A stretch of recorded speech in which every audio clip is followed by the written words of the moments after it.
အားလုံးပဲမင်္ဂလာပါဒီနေ့မှာတော့ candlestick တချောင်းတဲ့ရဲ့ပုံစံတွေကိုအဆင့်ကျော်ပြီးစိတ်ခွက်ရဲ့လာရကိုပို့ပြီးတိတိကျကျဖြောပြနိုင်မယ်အားကောင်းတဲ့ပုံစံနှမျိုးချောင်းကိုအတူတူလေ့လာသွားကြမှာက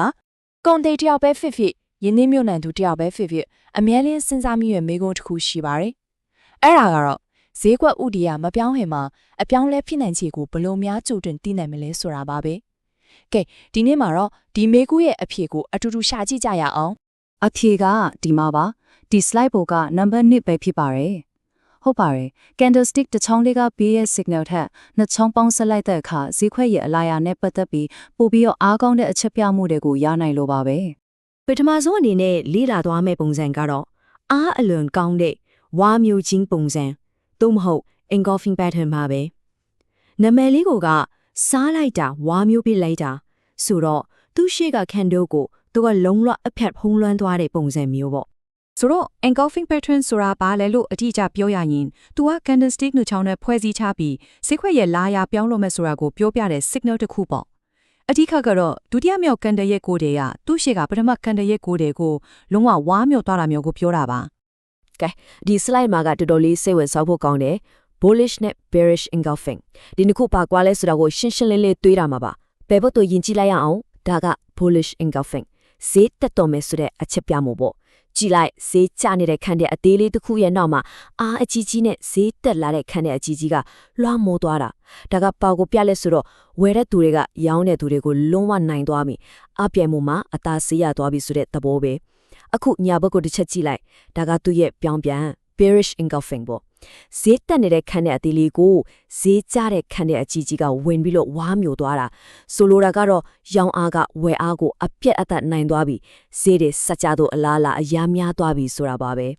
ဟုတ်ပြီ engulfing pattern ကိုနားလည်သွားပြီဆိုတော့နောက်ထပ်အရန်အသုံးဝင်တဲ့ပုံစံတစ်ခုကိုစက်ကြည့်ကြရအောင်သူ့နာမည်က tweezer pattern ဒါမှမဟုတ်မြန်မာလိုညက်ပုံစံလို့လည်းပြောလို့ရတယ်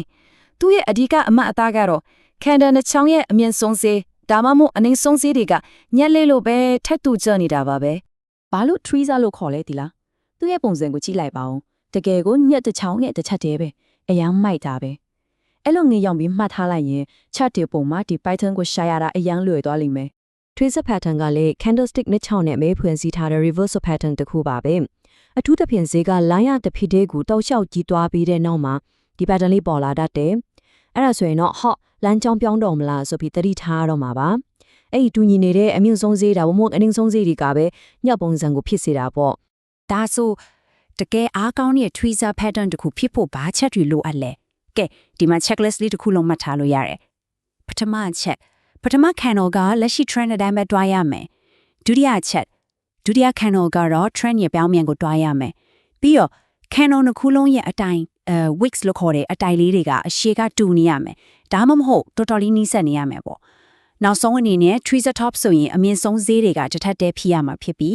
tweezer bottom ဆိုရင်တော့အနှိမ့်ဆုံးဈေးတွေကတစ်ထပ်တည်းဖြစ်နေရပါမယ်ကဲအခုဆိုရင်အဓိကကျတဲ့ pattern နှမျိုးလုံးကိုကြည့်သွားပြီအဲ့တော့အားလုံးကိုပြန်ပြီးတော့တနေရာထဲမှာစူးစီးနေကြည့်လို့ရအောင်အနည်းချုပ်လေးတစ်ခုလုပ်ထားပါတယ်ဒါကတကယ်လက်တွေ့မှာပြန်ကြည့်ဖို့ reference လုပ်ဖို့အရန်အရေးကြီးပါတယ်ဒီနေရာလေးကခုနပြောခဲ့တာတွေကိုတစ်ချက်တည်းနဲ့ရှင်းသွားစေမှာပါပထမဆုံး bullish engulfing ကိုကြည့်ရအောင်သူကစီးချနေတဲ့ down trend မှာပေါ်လာတတ်ပြီးဈေးပြန်တက်တော့မယ်ဆိုတဲ့ signal ကိုပေးတယ်သူရဲ့ပြောင်းပြန် bearish engulfing ကကြတော့ဈေးတက်နေတဲ့ up trend မှာတွေ့ရမှာဖြစ်ပြီးဈေးပြန်ကျနိုင်တယ်ဆိုတာကိုသတိပေးတာပေါ့အဲ့လိုပဲ tweezer bottom သူကလည်းဈေးကျနေတဲ့ down trend မှာပေါ်လာပြီးဈေးပြန်တက်နိုင်ခြေကိုပြတယ်tweezer top ကတော့ဈေးတက်နေတဲ့ up trend မှာပေါ်လာပြီးဈေးပြန်ကျနိုင်ခြေကိုညွှန်ပြတာပါဒီဇာတ်လေးမှာတစ်ခုချင်းစီရဲ့အဓိကမြင်သာတဲ့လက္ခဏာတွေကိုယင်ပြီးကြည့်လိုက်တာနဲ့လက်တွေ့မှာအသုံးချဖို့ဘယ်လောက်လွယ်ကူသွားလဲဆိုတာတွေ့ရမှာပါကဲအခုဆိုရင်တော့ဈေးကွက်ရဲ့လာရပြောင်းနိုင်တဲ့အလားအလာတွေကိုဘယ်လိုဖတ်ရမလဲဘယ်လိုရှာရမလဲဆိုတာကိုသိသွားကြပြီဒါပေမဲ့ဟောဒီမှာ reverse signal တစ်ခုတွေ့ပြီအဲ့ဒီနောက်မှာတော့ဘာဆက်လုပ်ကြမလဲဒီ pattern တွေကိုတခြား indicator တွေ technical analysis တွေနဲ့ဘယ်လိုပေါင်းစပ်ပြီးကိုယ့်ရဲ့ trading strategy ကိုပိုပြီးခိုင်မာအောင်လုပ်မလဲအဲ့ဒါကတော့နောက်တစ်ဆက်တော့ဆက်ပြီးစူးစမ်းနေလာသွားရမယ်စိတ်ဝင်စားစရာမေးခွန်းတစ်ခုပါပဲနောက်ထပ်ရှင်းလင်းတင်ပြချက်တွေမှာပြန်လည်ဆုံတွေ့ကြပါမယ်